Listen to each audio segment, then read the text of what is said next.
ایک دن ایسا ہوا کہ ام الفضل ایک دن سو رہی تھی. ام الفضل حضرت عباس کی اہلیہ ہے اور حضرت عباس رضی اللہ تعالی عنہ آپ صلی اللہ علیہ وسلم کے چچا. ام الفضل سو رہی تھی. سوتے ہوئے خواب میں دیکھا کہ اللہ کے نبی جناب محمد رسول اللہ صلی اللہ علیہ وسلم کے جسم کا ایک ٹکڑا کٹا، ایک حصہ اترا ہے اور وہ ام الفضل کی گود میں گر گئی اور ام الفضل نے اس ٹکڑے کو پکڑ لیا. بڑی پریشانی کے عالم میں آئی، غفلت سے بھوکی آئی، پریشانی کے عالم میں آ کے جناب محمد رسول اللہ صلی اللہ علیہ وسلم میں نے رات کو ایک خواب دیکھا. اس خواب کے اندر میں نے یہ دیکھا ہے کہ آپ کے جسم سے ایک ٹکڑا ٹوٹا ہے اور وہ میری گود میں گرا ہے. اور اس ٹکڑے کی ہم آج گفتگو کریں گے. اس ٹکڑے کو جنہیں امام حسین علیہ السلام کی آج شہادت ہوئی، انہیں کی عظمت، انہیں کی رفت، انہیں کی شان کے بارے میں گفتگو کی ہے، کیونکہ ان کی شان، عظمت، رفت، مقام بہت بلند ہے.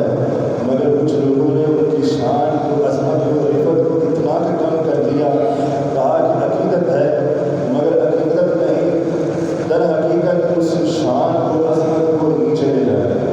جو شان، عظمت کی بلند تھی اسے برقرار نہیں رکھا.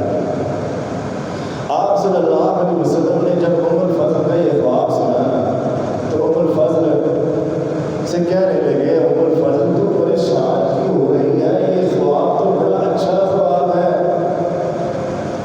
یہ خواب ایسا نہیں ہے کہ اس میں پریشان ہوا جائے. اس خواب کی تعبیر یہ ہے کہ میرے لخت جگر سیدہ فاطمہ رضی اللہ تعالیٰ عنہ، اللہ رب العزت نے ایک بیٹا عطا کرنا ہے اور اس بیٹے کو انہیں اپنی گود میں لے کے کھلانا ہے، اسے پیار کرنا ہے. تو اس میں پریشان ہونے کی، غمزدہ ہونے کی کیا ضرورت ہے؟ اب وقت گزرتا رہا، ام الفضل بھی خوش ہو گئی، گھر چلے گئے. وقت جو ہی گزرتا رہا، یہ خواب تو در حقیقت دیکھا جا چکا تھا. اس کی تعبیر 4 ہجری میں جا کر کے ہوئی، شعبان کے مہینے. امام حسین علیہ السلام نے سیدہ فاطمہ رضی اللہ تعالیٰ کے گھر میں جنم لیا 4 ہجری میں شعبان کے مہینے. آپ صلی اللہ علیہ وسلم کے پاس خبر پہنچی حضرت علی رضی اللہ تعالیٰ. کہا اللہ کے نبی، اللہ رب العزت نے مجھے ایک بیٹے سے نوازا ہے جس کا نام میں نے جو ہے نا وہ حرب رکھا ہے. آپ چلیے گھر میں جا کر کے اس بچے کو دیکھیے. تو اللہ رب العزت نے آپ کو نوازا ہے. اللہ کے نبی اٹھے، جناب محمد رسول اللہ صلی اللہ علیہ وسلم سیدہ فاطمہ رضی اللہ تعالیٰ کے گھر گئے.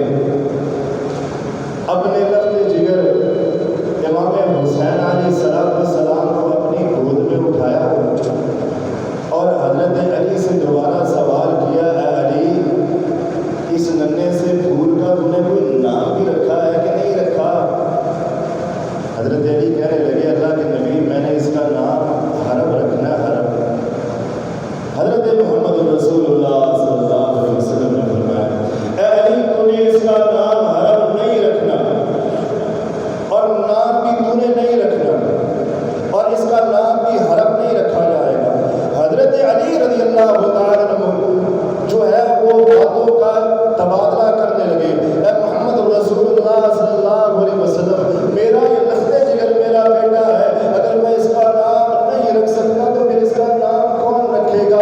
اللہ کے نبی، اس کا نام کیا رکھا جائے گا؟ جناب محمد رسول اللہ صلی اللہ علیہ وسلم نے فرمایا، اے علی، اس کا نام میں رکھوں. آپ صلی اللہ علیہ وسلم سے سوال کیا، اللہ کے نبی، تو پھر اس کا نام کیا رکھا جائے گا، کیا رکھیں گے؟ فرمایا، سمع دعا حسین، میں نے اس کا نام حسین رکھا. آپ صلی اللہ علیہ وسلم نے اپنے لخت جگر، اپنے ننھے سے پھول کا نام امام حسین علیہ السلام رکھا. اللہ کے نبی جناب محمد رسول اللہ صلی اللہ علیہ وسلم نے امام حسین کے دائیں کان میں اذان دی، بائیں میں اقامت کہی۔ آپ صلی اللہ علیہ وسلم نے جناب محمد رسول اللہ صلی اللہ علیہ وسلم نے امام حسین علیہ السلام کا عقیقہ بھی کیا۔ اب وقت گزرتا رہا، امام حسین علیہ السلام بڑے ہوتے گئے، پروان چڑھتے گئے۔